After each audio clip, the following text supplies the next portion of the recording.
So, Sarah, that was the strangest thing ever. I know. Let's talk about it now that our show's over. Okay, let me go ahead and stop our recording. Escape.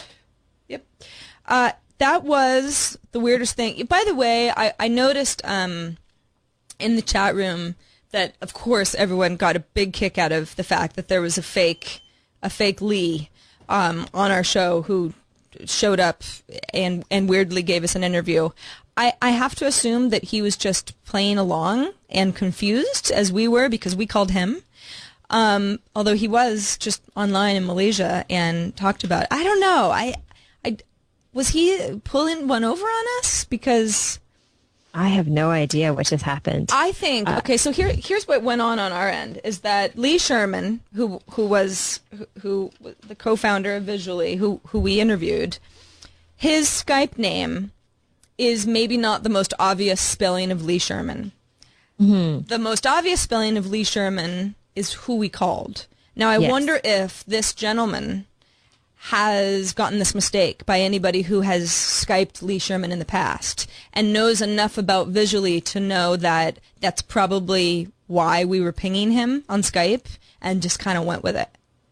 He must have just have gone with it. There's no way like he just was like, oh, isn't it nice that, if someone called me randomly on Skype and started interviewing me, I would ask, what are you calling me for? Because he also, when I asked him the question about where's your team, he explained that, most of them are in Malaysia. I mean, he totally, there's not one point in that interview where he didn't answer a question. But also the funniest thing for me was just that the whole time I kept thinking, this is a really cool service, and this doesn't fit with this guy because he's really not that jazzed about it. Like he's not talking about it. He's not really selling it, which you think it's a great opportunity. But I thought, you never know, right? So it's just freaking hilarious. I'm surprised he hasn't gotten in touch with us and said, like, joke's on you guys. Yeah, I know. And it's weird, too, because it's like, I mean, you and I have interviewed so many people that it's like, when you have an interview where you're like, this isn't really dynamic or it's not really going that well, but you want to be polite and just kind of figure, interviews, sometimes you kind of just have to wing it. It's like, if it's going really well, you just keep talking. And if it's not, you sort of wrap things up after you've politely asked the questions that you need to know the answer to. But, he's giving us, it's going to be free at first, but then we'll probably start charging $1.99. He's throwing numbers out there and we're kind of like, okay. And I'm thinking, that's sort of a weird answer. You usually don't want to just start throwing numbers out there unless it's on paper somewhere.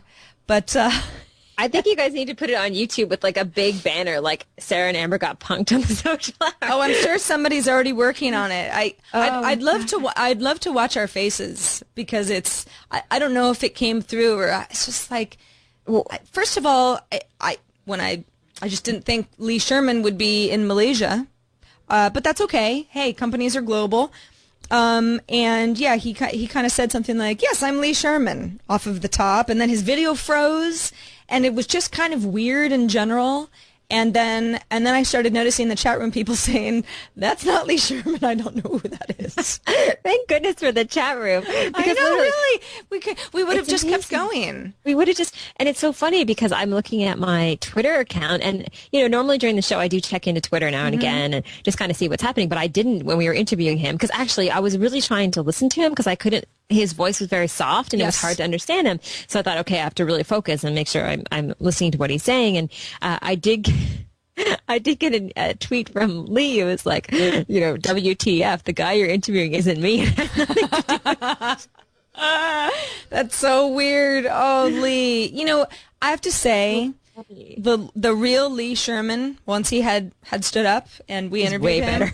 Well, yeah, I mean, that is the kind of interview that you would expect from somebody who's launching a new service, who's pumped about it, who's wanting to get other people excited about it. And he was also an extremely good sport, given the fact that, beforehand, he's probably watching our live stream going, what is going on? No one's called me, and they're talking to somebody and calling him Lee.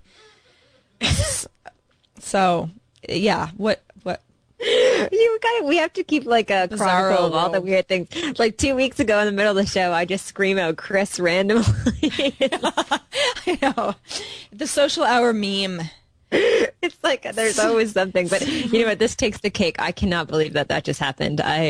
It's so bizarre. So bizarre. I don't know. Has that ever happened in the history of Twit? That's the first time. So we've set some new bar for weirdness. And it's a really Leo easy has his work cut out for him. Exactly, and it's an easy mistake to make. Like I don't blame someone just Tony just wrote it down wrong or whoever did that, because normally if that happened, you would expect the person we were calling to say, "I think you have the wrong person," not to be like this right. amazing. Right, exactly. Yeah.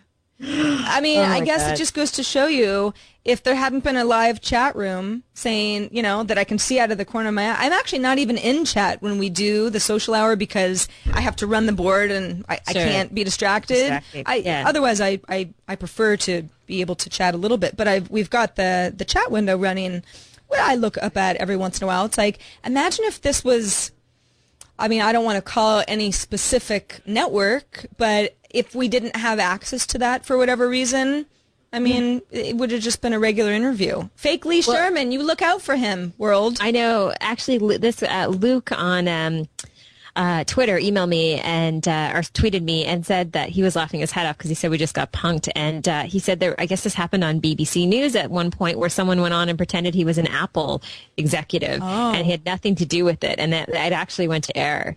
Wow. So funny. Wow. Okay. Well, that threw me for a loop. That certainly will wake you up on a Monday morning, Sarah. Yeah, no, yeah, I don't even need that second cup of coffee that I was going to have once we were finished here. I am good to go. Twilight Zone. It's the social hour. I mean, you and I wouldn't say we're like that crazy eccentric of two people doing a show together, yet we've really, we've brought the crazy. We'll bring the crazy. That'll be our tagline. The social hour. Join us. We'll bring the Leo crazy. this story. Like, hey, Leo, maybe you should pop in on the show because things are just getting really weird. Things are getting weird. Yeah. Yeah. All right, Amber. Well, listen, I'm going to do billboards and a tease, but thanks so much. Sorry we ran over, but all good. It was totally entertaining. And I will talk to you this week about next week. I'm sure it'll be just as fun. Okay, awesome. Talk to you later, Thanks, Amber. Sarah. Bye. All right, everybody. That was fun. Obsidian Offing on Twitter says, you guys handled that bizarre guy talking your interview very well, though. Thank you. Like I said, it's like you don't want to be rude, even if it's the interview is like, this is not what I expected it to be. But that is beyond weird. All right, let's do some billboards, shall we?